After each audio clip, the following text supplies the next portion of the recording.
We're sitting here watching some amazing video from Jaco Booyens. He is the president and founder of SHAREtogethernow.org. You were covering the crisis on the border because you are watching. I mean, it is clear child trafficking is happening at an enormous rate.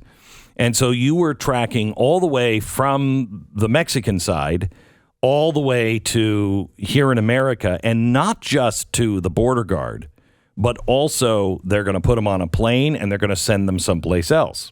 To Florida, to Alexandria Airport in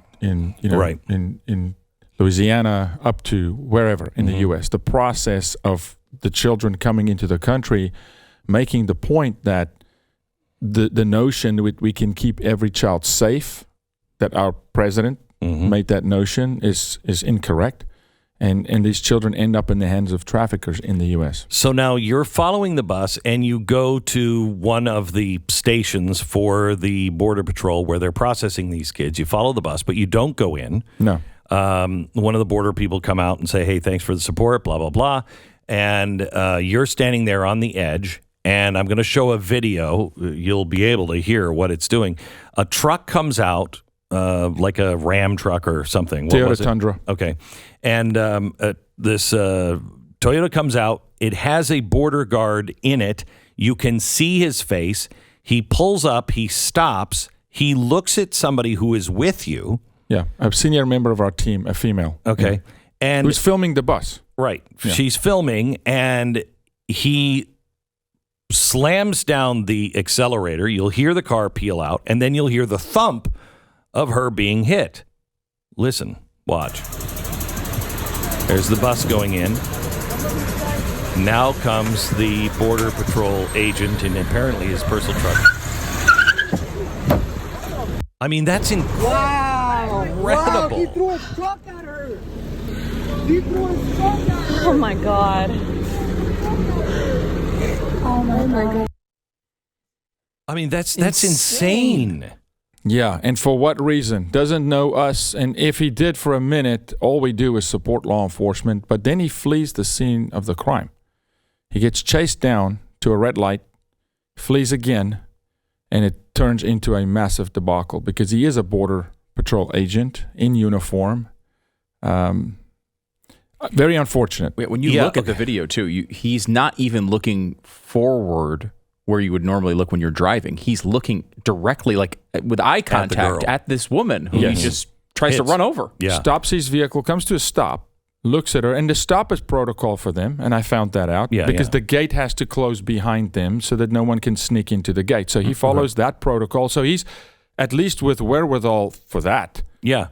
And he knows, I mean, he's clearly looking at you guys on the corner. And there's 10 people that he's looking at. He's not just looking at, he's looking at this particular woman, but what you don't see, he misses me by 6 inches maybe, enough for me to touch the truck, to slap the side of the truck, to yell stop, because you just struck a human being with your vehicle. So now you might say, and this will separate this show from the left and rest of media. You might say that guy thought you were a bunch of lefties that were trying to, do bad things to the Border Patrol. Even if that's true, I hope he goes to jail. You just don't do that. Yeah. You say that you just think this is something that is showing how close they are just to snapping the pressure they're under. Glenn, you do such a great job, you and Stu, on this show of just connecting dots for America. You do an amazing job. So if we just continue that thread, connecting dots, earlier that day and the day before, I have interviews with state troopers. And what you have to remember is not just Border Patrol. We're using state troopers, National Guard, Texas Guard. This is copybook the message on the border. Anybody you talk to, sir, we are here to support the refugees. And I say, son, he's 25. No, you signed up for the U.S. National Guard for a different reason than that. Sir, we're here to support the refugees. Then you could say, but they're not refugees. Sir, we're here to support the refugees. And what that says to me, and I look at this, the pressure that our law enforcement agents on the border are under because of the administration, the message and the edict and the mantra from the Biden administration, they're going to crack. You're going to see this happen more and more and more. We're seeing Border Patrol agents commit suicide. This is a result, I believe, of an unholy pressure that's on our law enforcement from the administration. Because can you imagine every day after day, I'll show you, kids being fished out of the river. If you see that as a Border Patrol agent and you know you're not deterring illegal immigration, that pressure's going to mount up. Something's going to snap. But you are pressing charges against him, aren't yes, you? And so this is federal. So the district attorney is taking it. It's even in the Attorney General of Texas's office at the moment. And the charges against him by the state, not even by us, is aggravated assault with a deadly weapon, which is a felony. And then second felony, fleeing the scene of a crime.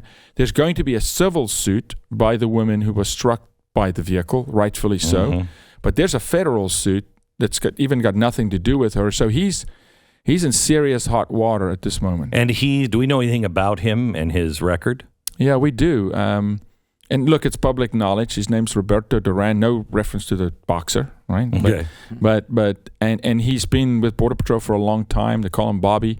And to what we know, no prior behavior like this, which again tells me the snapping. These guys are snapping. He doesn't know us. He's never had any interaction. If he knows anything about us, Glenn, he'll know.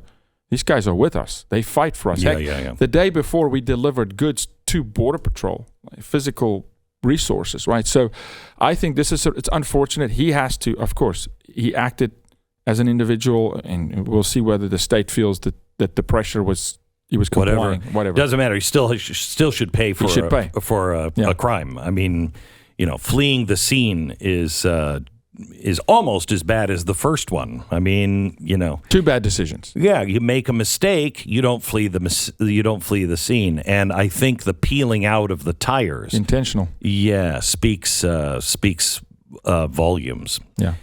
Jaco, thank you for everything that you're doing. Let me ask you one more question. When they filed this, I have heard that. Because you had 9 eyewitnesses? 9 eyewitnesses who had sworn affidavits on site. PD took this very serious.